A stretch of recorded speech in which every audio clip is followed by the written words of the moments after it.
Hey guys, it's Sabrina, and I just wanted to go a little bit more in depth about the beginning steps to purchase a new home. So, step one, of course, I always say this, go ahead and check your full credit report, and you want to run it from the annualcreditreport.com that gives you a free copy of all three credit bureaus.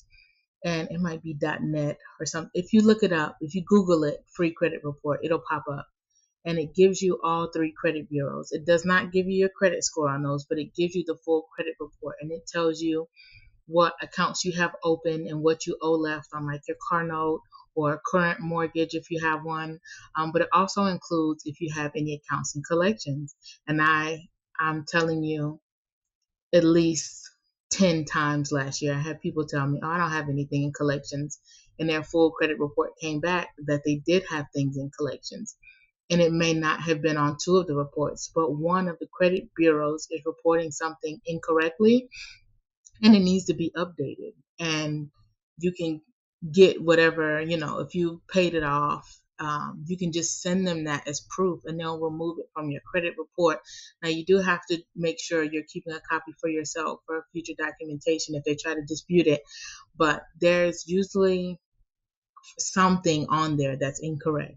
And if you do have old collections, you have old medical debt or things that were on there from a long time ago, you can also see the date that they're expected to fall off of your credit report.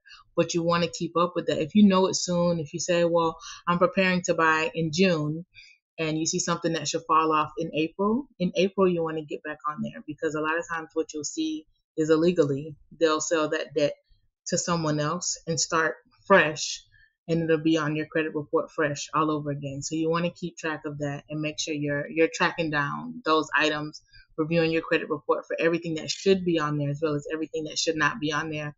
Verify the balances across all three bureaus so that you know the information that you have is correct. And then number two, the top thing you want to do is check your credit score across all three bureaus. If you have a credit card, and you should have a credit card, you should absolutely have a credit card. Even if you're not the type of person to spend on a credit card, you don't get a credit card because you're going to spend on it. People get credit cards just for their credit score.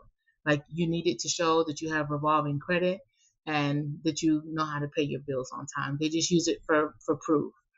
You want to, inside your, if you do have a credit card, on their website or on the app, there's usually somewhere for you to check your credit score. They will have your credit score typically from all three credit bureaus, and you can see where you are as far as your credit score, because they're all three going to be different.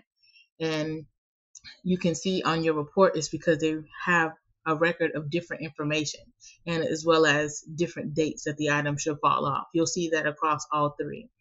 And it would just be smart to go ahead and print off that credit report and highlight the things that you need to address. And then the third thing that you want to do is go through the pre-approval process. Now, for most lenders, they're going to run your credit and it's going to hit your report, and it'll hit you from anywhere from 1 to 3 points is the most that I've ever seen, and that's what most lenders will tell you. It'll hit you for 1 to 3 points. That should not change the outcome of whether or not you are approved. And if it would, you wouldn't make it to the end of the home buying process anyways, because they check your score again at the end of the process. So it would have knocked you down again anyways. But if you do the process within 45 days of the first check, it only counts as one check. So if you are ready and they tell you that you're ready and you're able to find a home and close within that time, it won't hit your credit score again. And those are really just the top three things you want to do. I think it's worth it to check with a lender, because that lender will most likely, my lenders will tell you, you're right there, but here's what we need to get removed. We need you to pay $200 down on this collections account, and we need you to pay this amount on your student loans, and that's all we'll need to get you to the next step. Like, they'll tell you exactly what you need to do. They have a tool called Credit Wayfinder, and it tells you exact to the T what you need to do to boost your score, the amount of points that you need to boost it. So I'm going to make another video here about the 203K loan, just because I had a lot of questions about that as well. I'll talk to you guys soon.